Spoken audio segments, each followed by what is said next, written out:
everyone. I thank Caabu for the invitation. I had prepared a speech, and I looked at the faces. The average IQ is about 162. And since I don't have a neon saying stupid, I decided to remember 26 years ago. 26 years ago, when I addressed Caabu, I had twin daughters who were at that time 12 years old, and two sons. One was 3 years old, and the other was 7. Today, my twin daughters, one is an eye surgeon at the St. John's Hospital in East Jerusalem. Wow. And the second one is the vice president of American University in Geneva after reading a PhD in the Sorbonne. They drove cars when they were 16, had bank accounts when they were 16 and a half. They fell in love, got married, made me a grandpa of 5. And like 2 weeks ago, I had my 8th grandchild, Noor. She's beautiful.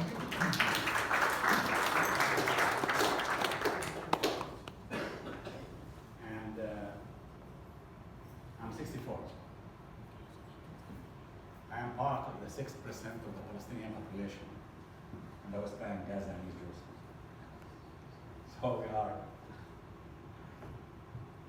the minority, the very small minority, which hope that the next generation of Palestinians, and I can assure you, are much better than us, much more determined than us, and they have a roadmap of their own,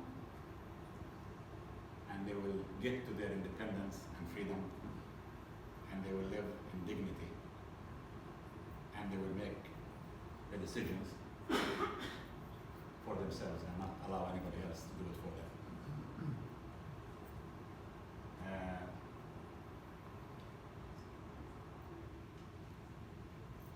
What is it that we have done wrong not to achieve peace? Because I have one item in my CV, negotiator. I don't want to end up with the term failed negotiator. We have recognized Israel's right to exist and live in peace and security in the 1967 lines.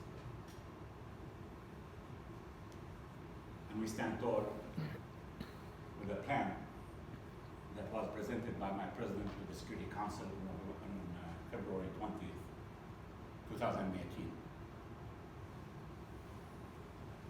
It's very simple. Live and let live. We will defend international law. And we will defend the principle of solving conflicts by peaceful means, void of violence. We will defend the Geneva Conventions. By the way, I don't recall that any Arab took part in drafting these charters, conventions, human rights. It's all your products. And I don't complain. I don't complain, and I will not complain. I believe in the two-state solution being the only option. State of Palestine with East Jerusalem as its capital, to live side by side the state of Israel with peace and security in the 1967 borders. I cannot claim tonight that I represent the majority of Palestinians by saying this, not because Palestinians decided to abandon peace, because of my inability to deliver. As David said, we had 200-some-thousand settlers in 1994. Today we have almost 700 to 800,000. And when Hamas ran against us in the elections in 2006, the way they ran their election campaign, had they run our lives, the way they ran their election campaign would have been good shape. It did not even present an economic, political, social program, nothing. The question they asked, what did Saeb Erakat bring you? Did he bring you a state? Didn't he tell you that once we recognize Israel and accept the two-state solution and renounce violence and accept 242 and 338, you will have your independence? I guess I did. I did all of it. Because Secretary Baker, James Baker, told me personally, Saeb, take the bus. Accept 242, 338, renounce violence, recognize Israel, go to negotiations, and you get there. The European Union members, Britain, all the countries, Russians, Chinese, are everybody told me that once we do this, we're going to get to our independence.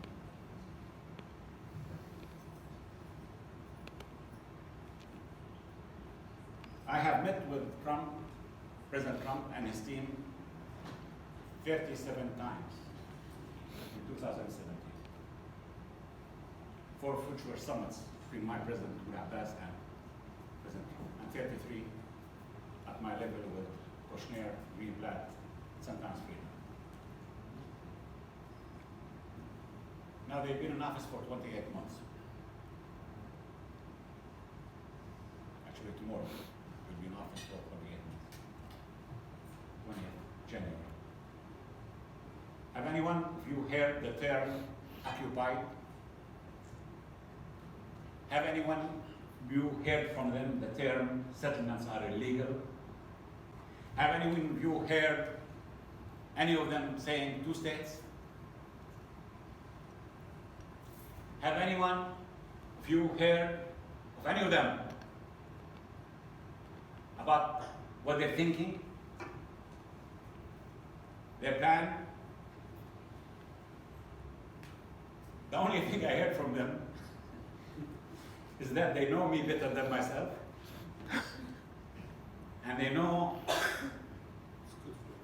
what's good for me better than me, and they know that I should not focus on Palestinian rights. If I make peace, I must focus on Palestinian needs. Because Palestinians, as far as this administration is concerned, are not people. They fully endorsed and adopted the racist national law passed by the Israeli Knesset in 2018, which specified the right to self-determination between the River Jordan to the Mediterranean to Jews only. So I'm not a people. And this is why they closed my mission in Washington and threw Qassam Zumrud out. I'm happy here.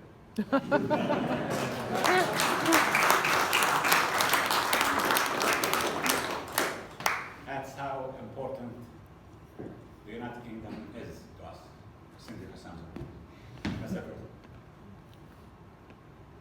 And they closed the consulate, American consulate, which was established in the year 1844 to serve Palestinian American interests. And 175 years later, they closed it simply, if I'm not a people, and I should not raise my expectation to be a people, I cannot have representative offices in Washington, and I cannot have American representation in Palestine. It's as simple as that. Settlements are legal and minarets of peace. Jerusalem is Israel's capital, and it wasn't them that recognized Jerusalem as Israel's capital. It was God that recognized Jerusalem as Israel's capital. And Secretary Pompeo 3 weeks ago, when he was 3 months ago in the election campaign of Netanyahu, they were the campaign managers, said that God sent Trump to save the Jews. And the answer to that came from Tehran. Jawad Zarif responded to Pompeo by saying it was a Persian king, Cyrus, who saved the Jews from extinction, and who brought the Jews back from exile.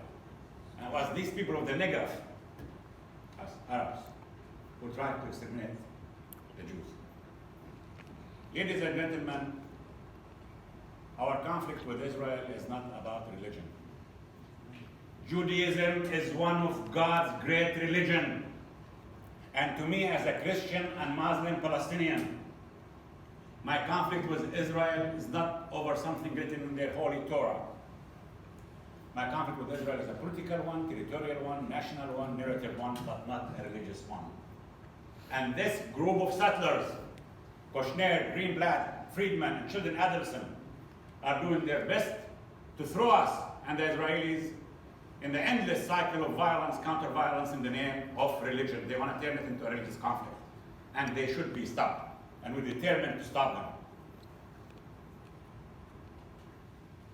In my side, in my research, ISIS is 803 since my prophet, God bless him, died. Of those who go to mosques to use God rather than worship God. These are thugs and criminals and murderers. They have nothing to do with my religion. And as Arabs, we have acted cowardly. For the last 30 years, we did not stand tall to revisit our economic structure, social structure, educational structure, and so on. And I once asked President Trump, "Sir, Mr. President,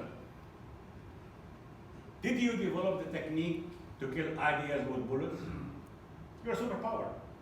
Could have developed the technique to kill ideas with bullets." My little knowledge as a Palestinian who doesn't know his interests and who's not good to govern his people and who's not good because he doesn't listen to you. I know that we can't kill ideas with bullets. We can kill bodies. And you cannot prevent ideas to travel with or without visas, especially bad ones, they travel. And we must all get together in order to defeat the culture of extremism, terrorism, and bigotry and racism.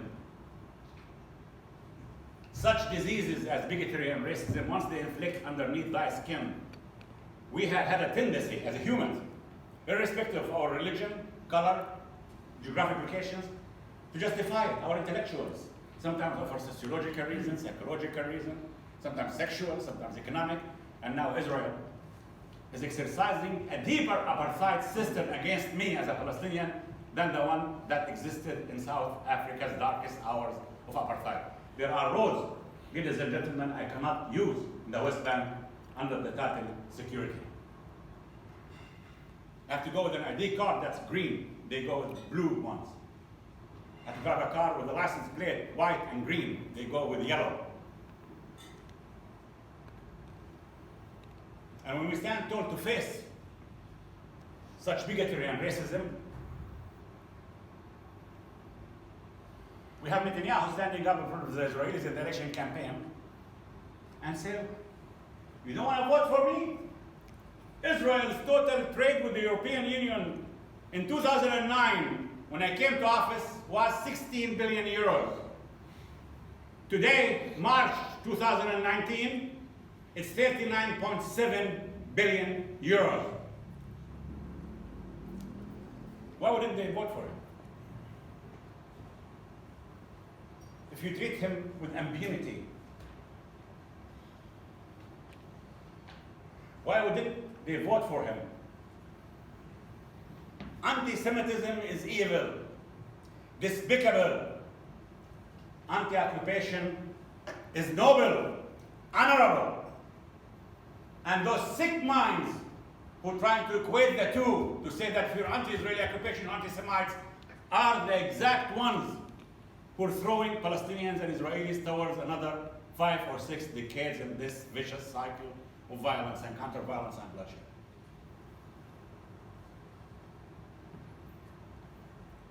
Do not let them intimidate you. Since Eve negotiated Adam, the man talking to you now is the most disadvantaged negotiator in the history of mankind. I have no army, no navy, no air force, no economy. My people are fragmented. If it's my word against any Israeli in the Congress and the Senate, I'm dead. I don't stand a chance. I don't have money for their campaigns. I don't have voters. And who said life is about fairness and justice? I am defending the right of my people to live. I'm not doing a job. I don't want my children and grandchildren to be suicide bombers. I don't want them to be suicide bombers. I don't want them to be desperate, because desperation leads to desperate acts. As a matter of fact, what I'm doing, I'm not doing the Israelis any favor. I'm doing myself and my people the greatest favor. Nobody benefits more from achieving peace more than Palestinians, and nobody stands to lose more in the absence of peace more than Palestinians. That's the honest truth. I want to live and let live. The Israelis will be my neighbors. I recognize them. I recognize their state. And I hope and pray that there will be in Israel one day decision makers that are willing to come back to the negotiating table and solve the problems, which is solvable. But why should Netanyahu talk to me? Why? He has Kushner and Greenblatt and Friedman and Children Adelson.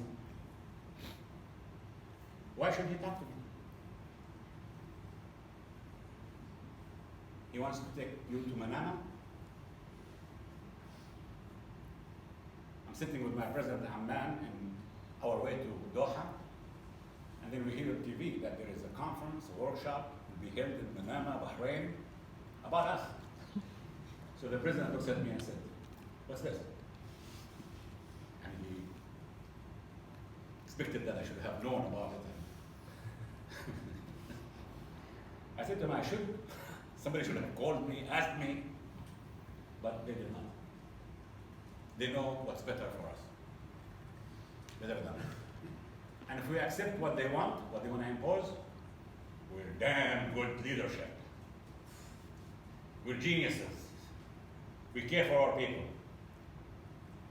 And if we say no, we're corrupt, unable and unfit to govern Palestinians, and we must be replaced. Today there is a country called the United States Corporation of America, headed by a CEO called Donald Trump. He looks at your country with a CEO called Theresa May. With all due respect, 193 nations, every one on heading any of these nations is viewed as a CEO. I invest, I give, I expect something back. That's your right. But you want to pay back to him, pay from your pockets, not my pocket. I did not mandate or delegate anyone to negotiate on my behalf as a Palestinian. I did not. And my president declared in Mecca emergency Arab summit that we were not going to go to Manama. And we urged those who were invited not to go. And they go to Manama. Believe me, they have beautiful charts, pictures, colors, electricity grids in Jenin, water supplies in Jericho, sewage system in Hebron, of course linked to the settlements. That's the most important ingredient in the plan, is that settlements are the only way to peace, is to have coexistence between settlements and the so-called Palestinians. That's what's good for us. That's the future in the eyes of these settlers. They are settlers. One of them once told me, how would a man like you, they Googled me, with 17 books, 47 studies, could believe that someone can come from Mecca to Jerusalem in 30 seconds and ascend to heaven? So I said to them, Ali, well, this story is easier to believe than someone opening the sea with a stick or putting his hands on the blind and making them see. Leave religion alone. This is faith. I'm not going to ask Jews to fast Ramadan with me. I'm not going to ask Jews to come to churches every Sunday and start throwing holy water on people's faces. And they should not expect me to come to synagogues with them on Saturdays. But I respect what they believe in. I respect their faith. And they should do that with me as a Christian and Muslim Palestinian. Our plan is a two-state solution. Our plan is to continue joining all organizations, international organizations, conventions, because that's our right, because our legal status now is we're a state observer status of the UN. Our plan is to continue trying to convince you that if you don't stand shoulder to shoulder with us, trust me, the Spanish may wake up one morning to find Barcelona the capital of the Republic of Catalonia, if the price is right to the CEO. He has 40 million Irish voters. A lot can be done. The Kuril Islands, is it Russian, is it Japanese, I don't know. There is not a single nation of the 193 nations on earth without problems within its demographic fabric and geographic fabric. And Trump is telling the people in my neighborhood in Jericho, the youngsters, you feel you have a right to something? Be man, go and grab it. Forget about courts, systems, peaceful means. Why are people silent? Why our nation states cannot say no? When we say no, we're standing tall. We have the only cancer center in the West Bank, a Lutheran, Augusta Victoria Hospital. They cut the aid to that hospital. We have the St. John, the only eye hospital for Palestinians. They cut the aid to that hospital, a British establishment since 125 years. The St. Joseph Hospital, we have 544 of our children in the schools in the refugee camps of UNRWA, United Nations Relief and Work Agency. And they cut $359 million of aid to this organization. They want to throw our children out of school. They want to close 309 health agencies serving our refugees in Syria, Lebanon, Palestine, and West Bank and Gaza and Palestine, and Jordan.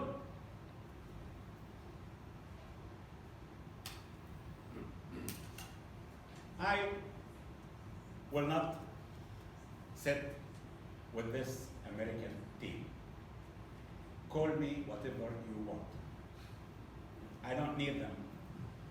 And their negotiating behavior and art of negotiations has put me in a position where I have nothing to lose.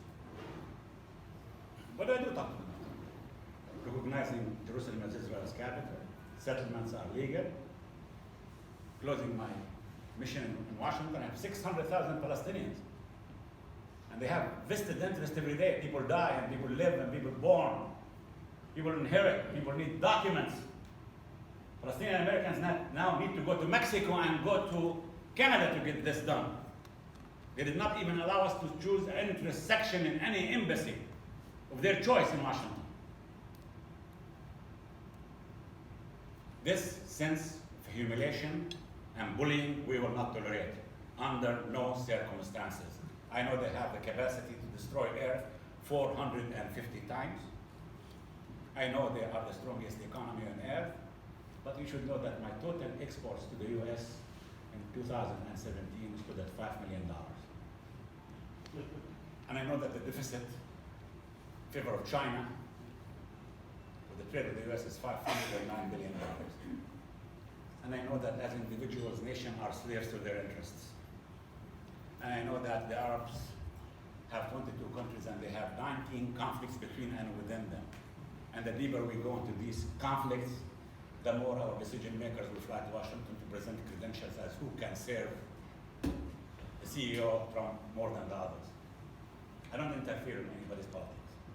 I don't. Stay the course with a two-state solution, solving the problem peacefully. But to be honest with you, I asked the British government today, you know how many meetings I had. Took me up with today, very good meetings anyway. I asked for two things. Number one, I'm not sustainable. I'm not. And I cannot be more honest than this. They cut $844 million of my aid, and the Israelis are withholding my tax revenues. 75% of my budget disappeared in 1 month. The last 2 months, we paid 50% of the salaries by borrowing $70 million in the 2 months each, $70 million a month from banks. Banks said, we cannot do that anymore. I asked the British government, it has a moral and historic responsibility for me, and they do realize it, I hope, to recognize the state of Palestine on the 1967 borders. If they want to give me some oxygen. Because I'm sick and tired of, why? If you say 2 states, why don't you recognize the 2 states? Why do you recognize one state? What do you have to lose when you say I recognize the state of Palestine? You know what will this do to Palestinians? This will enable me, like me and my president and my colleagues, to stand up and tell Palestinians, don't despair, you're not alone. Don't resort to violence, the world is with you. Look, Britain recognized you. But I can't hide behind Germany's history and Britain, I don't know, timing, and France waiting for something. Why are you not doing it? We're not Europeans.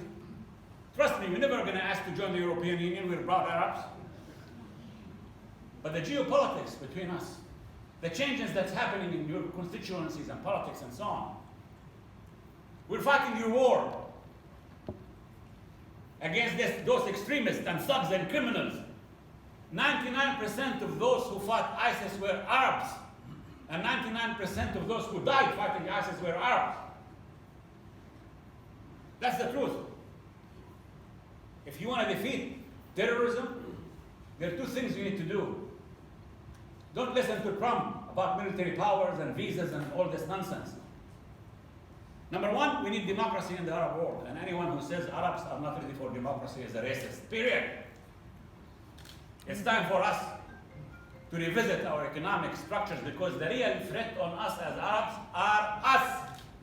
62% of our young ones are less than 18 years of age. This is the age of expectations, times, jobs. I cannot compete with the thug Abu Bakr al-Baghdadi. I cannot promise an unemployed Palestinian youth a part-time job.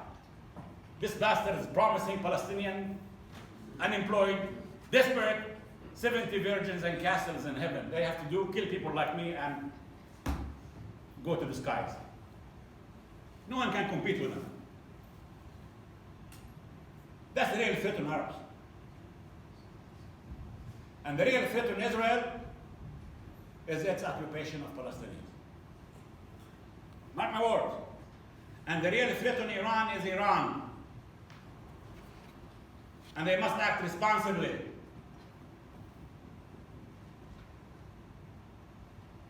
The second thing that's needed in our region is peace between us and the Israelis. And here we don't need to reinvent the wheel or eat the apple from the start. It's going to be a 2-state solution. Unfortunately, we're losing.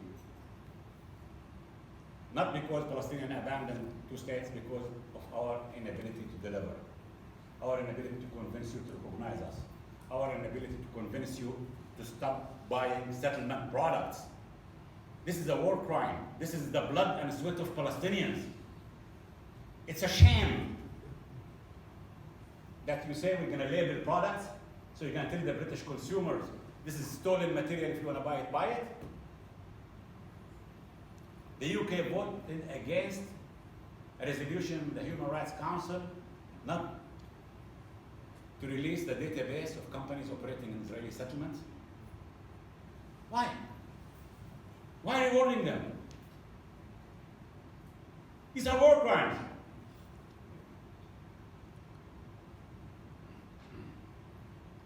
I want to finish by saying what Hassan began speaking about, my story of lung transplant and open heart surgeries and all these things. I was lecturing recently in Govt University. And one of the students stood up and in good English. He told me, congratulations, Professor Erakat, for your lung transplant. Oh, I said, thank you. And he said, next time, I hope you do a tongue transplant.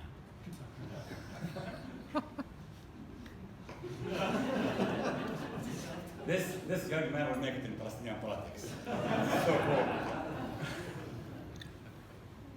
And he continued by saying, I listened to Saeb Erakat's voice when I was at the womb of my mother. 2 states, peace, no violence, United Nations Security Council resolutions, agreements signed. I'm sick and tired of this. Shut up! So the new generation, and every 25 years, if you study Palestinian national politics and national movements, we have a trend to shift. It's now the time for the shift. And if they succeed in bringing us down, I mean, Mahmoud Abbas, Hanan Ashrawi, Saeb Erakat, those people that stood tall with courage to recognize the state of Israel and the two-state solution, you're going to have 2 camps with the young Palestinian generation. One who will advocate one state, equal rights, which is a very civilized concept. I'm not going to object to it. Jews, Muslims, and Christians live as equal. But this is not good. Israelis will not accept it. Today, from the river Jordan to the Mediterranean, I am 50.9% population. Netanyahu is 49.1% population. That's it. I'm not going to sweat. I'm not going to listen to any question, what are you going to do? Let him sweat. I did my best. I did everything I was asked to do. Second side of Palestinians is those who believe that we will never be liberated if the occupation continues to be cost-free. So we may disappear, and then you honor the great America and the great American president and his team. And God help us in the region. Because all we have to do is try to predict in our research what will be the name of the 804 terrorist extremist movement that will be born after ISIS. Help us. Help yourselves. Help Israelis. Help those Arabs who want democracy, human rights, women's rights, accountability, transparency, and who want peace. You can hesitate, you can take the comfortable position, and people do that, by the way. They give them the choice, comfortable position, they take it. But I urge you to start thinking about the right position. What we need to get to a peace agreement and a peace treaty is what's needed, not what's possible.